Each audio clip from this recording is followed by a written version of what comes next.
Assalamualaikum warahmatullahi wabarakatuh. Salam hebat dan bahagia. Perkenalkan, nama saya Wiwin Kurniawati, CGP Angkatan 7, Korwil Cam Dindik Kembaran, Kabupaten Banyumas, Jawa Tengah. Pada kesempatan kali ini, saya akan menyampaikan sebuah koneksi antar materi modul 2.3 Coaching untuk supervisi akademik. Definisi coaching. Coaching merupakan proses kolaborasi yang fokus pada solusi, berorientasi pada hasil dan sistematis, di mana coach memfasilitasi peningkatan atas performa kerja, pengalaman hidup, pembelajaran diri, dan pertumbuhan pribadi dari seorang coachee. Kucing memiliki peran yang sangat penting karena dapat digunakan untuk menggali potensi murid sekaligus mengembangkannya dengan berbagai strategi yang berdasarkan apa yang sudah digali oleh coach. Tentunya bermanfaat mengatasi masalah pembelajaran atau masalah eksternal yang mengganggu proses pembelajaran dan menggali potensi murid tanpa mereka sadari. Berikut perbedaan antara coaching, konseling, dan mentoring dalam dunia pendidikan. Coaching menuntut coachee untuk menemukan ide baru atau cara untuk mengatasi tantangan yang dihadapi atau mencapai tujuan yang dikehendaki. Konseling biasanya dilakukan ketika ada masalah emosi, psikologis, fokus pada pembenahan masa lalu, dan kadang melibatkan terapi dan pendekatan remedial. Sedangkan mentoring membagikan pengetahuan, keterampilan, dan pengalamannya untuk membantu mentee mengembangkan dirinya. Adapun paradigma berpikir coaching, 1. Fokus pada coacher atau coachee atau rekan yang akan dikembangkan. 2. Bersikap terbuka dan ingin tahu. 3. Memiliki kesadaran diri yang kuat. 4. Mampu melihat peluang baru dan masa depan. Prinsip coaching: 1. Kemitraan. 2. Proses kreatif. 3. Memaksimalkan potensi. Berikut adalah kompetensi inti coaching. Antara lain, 1. Kehadiran penuh atau presence. Pada kesempatan ini, kemampuan untuk bisa hadir utuh bagi coachee atau di dalam coaching disebut sebagai coaching presence, sehingga badan, pikiran, hati selaras saat sedang melakukan percakapan coaching. Yang kedua, mendengarkan aktif. Di sini, seorang coach yang baik akan mendengarkan lebih banyak dan lebih sedikit berbicara. Dalam percakapan coaching, fokus dan pusat komunikasi adalah pada diri coachee, yakni mitra bicara. Kompetensi yang terakhir adalah mengajukan pertanyaan berbobot. Pertanyaan yang menggugah orang untuk berpikir dapat menstimulasi pemikiran coachee, memunculkan hal-hal yang mungkin belum berpikiran sebelumnya, mengungkapkan emosi atau nilai dalam diri, dan yang dapat mendorong coachee untuk membuat sebuah aksi bagi pengembangan diri dan kompetensi.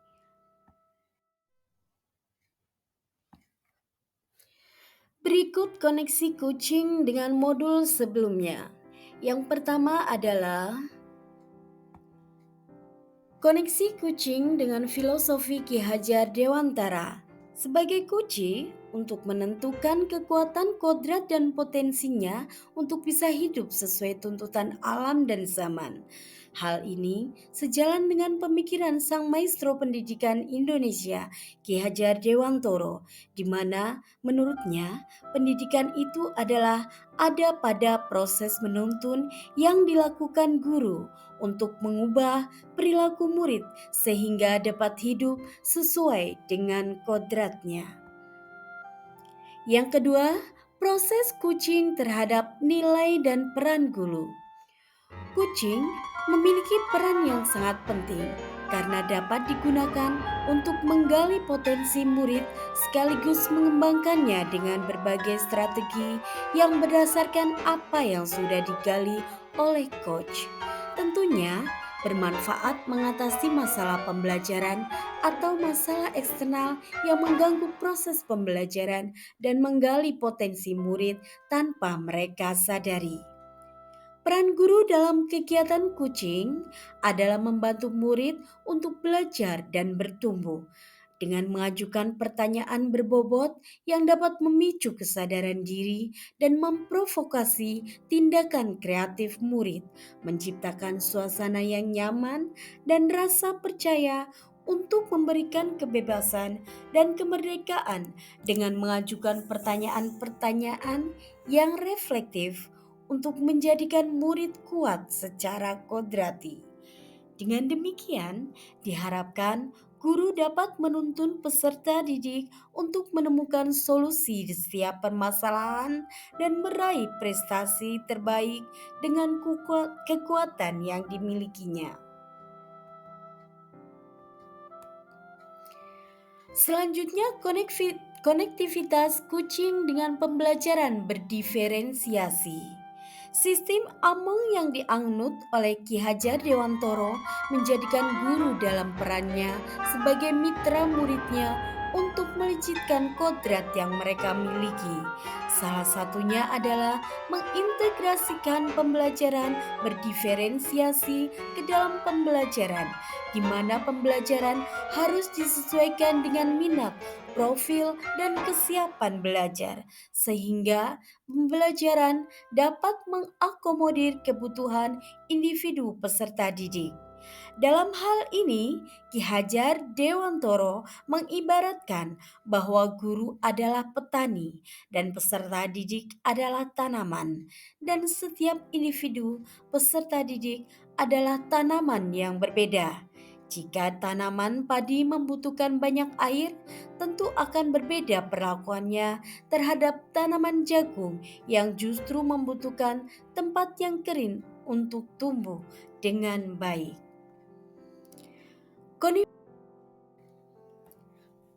Bagaimana peran Anda sebagai seorang coach di sekolah dan keterkaitannya dengan materi sebelumnya di paket modul 2 yaitu pembelajaran berdiferensiasi dan pembelajaran sosial dan emosional. Coaching dilakukan oleh guru di sekolah agar guru bisa membimbing anak didik sesuai dengan minat dan bakat yang dimilikinya, sehingga anak didik mampu mengeksplorasi kekuatan yang dimilikinya. Guru, sebagai fasilitator, akan menuntun anak didik untuk tumbuh kembang mencapai kodratnya. Sebagai seorang coach di sekolah, saya berupaya menggali potensi dan menuntun murid saya memperbaiki lakunya. Karena sebagai coach, saya wajib menuntun segala kekuatan kodrat atau potensi agar mencapai keselamatan dan kebahagiaan sebagai manusia maupun anggota masyarakat. Guru atau coach memberikan ruang kebebasan untuk murid dalam menemukan kekuatan dirinya dan peran pendidik sebagai pamong dalam memberi tuntunan dan memberdayakan potensi yang ada agar murid tidak kehilangan arah dan menemukan kekuatan dirinya tanpa membahayakan dirinya. Kaitan proses coaching dengan pembelajaran diferensiasi modul 2.1. Pembelajaran diferensiasi adalah pembelajaran berdasarkan kebutuhan murid, kesiapan belajar murid, minat murid, dan profil pelajar murid. Melalui proses coaching yang dilakukan oleh guru atau coach dengan murid atau kuci, maka guru dapat melakukan identifikasi kebutuhan belajar murid yang akan dijadikan sebagai dasar proses pelaksanaan pembelajaran sehingga akan mengembangkan minat, bakat, dan potensi yang ada di dalam diri.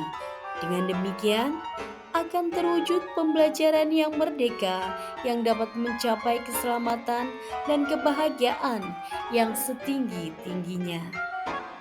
Kaitan proses coaching dengan pembelajaran sosial dan emosional modul 2.2.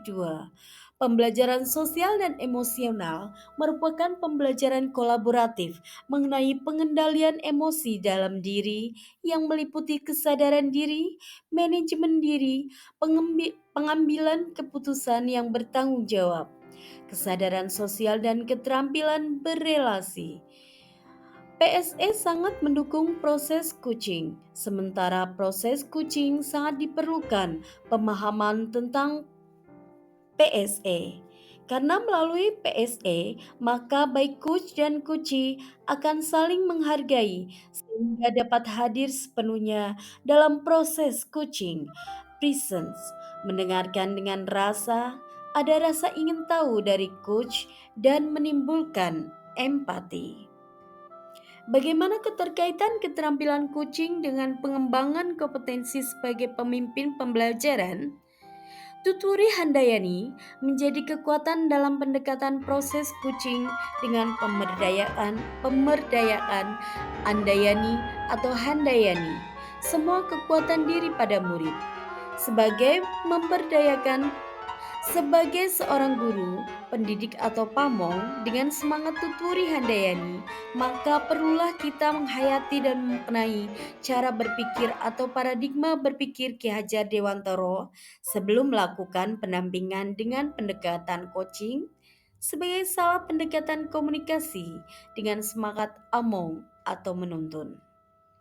Keterampilan coaching perlu dimiliki para pendidik untuk menuntun segala kekuatan kodrat atau potensi agar mencapai keselamatan dan kebahagiaan sebagai manusia maupun anggota masyarakat. Proses coaching sebagai komunikasi pembelajaran antara guru dan murid. Murid diberikan ruang kebebasan untuk menemukan kekuatan dirinya dan peran pendidik sebagai pamong dalam memberi tuntutan dan memberdayakan potensi yang ada agar murid tidak kehilangan arah dan menemukan kekuatan dirinya tanpa membahayakan dirinya. Sekian pemaparan dari saya, koneksi antar materi modul 2.3.